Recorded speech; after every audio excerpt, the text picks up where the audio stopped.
figures that I have, children in detention centres since we came to government is down by 40%. Because we've stopped people coming into detention centres, we can get them out. There is now more than 516 children who are no longer in detention centres compared to when we came to government and inherited 1,400 children sitting in detention centres. So, Mr Deputy Speaker, this is what this legislation seeks to do. It seeks to resolve that legacy by reintroducing temporary protection visas, something we know that works, safe haven enterprise visas.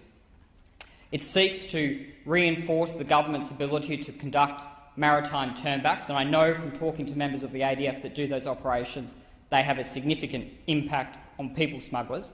People smugglers who, let's remember, are trading in a service or a product that they know will kill a lot of people. I mean, what more of an evil trade can you have than somebody trading in a service that they know will kill a lot of people? Turnbacks stops that trade.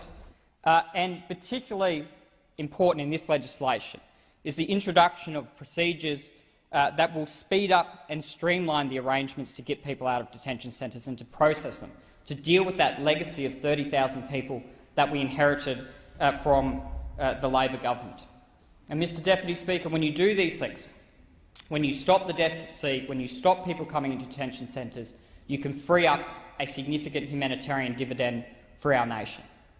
We know already we're saving $2.5 billion on the measures that the government has already implemented, and we're getting children out of detention centres. And I would say that once we deal with this legacy and the caseload that these bills seek to address, as a nation we should use that humanitarian dividend to offer new opportunity to people who are facing persecution across the globe, and rather than them paying tens of thousands of dollars to risk their life, we should offer them safe haven and a new life here.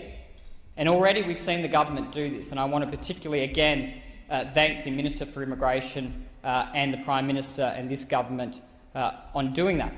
Because we've dealt with the asylum seekers coming by boat, because we've dealt or are dealing with the issue in detention centres, this government has created 4,400 places in our intake for Christians and Yazidis in northern Iraq and Syria who, as President Obama said, are facing potential genocide.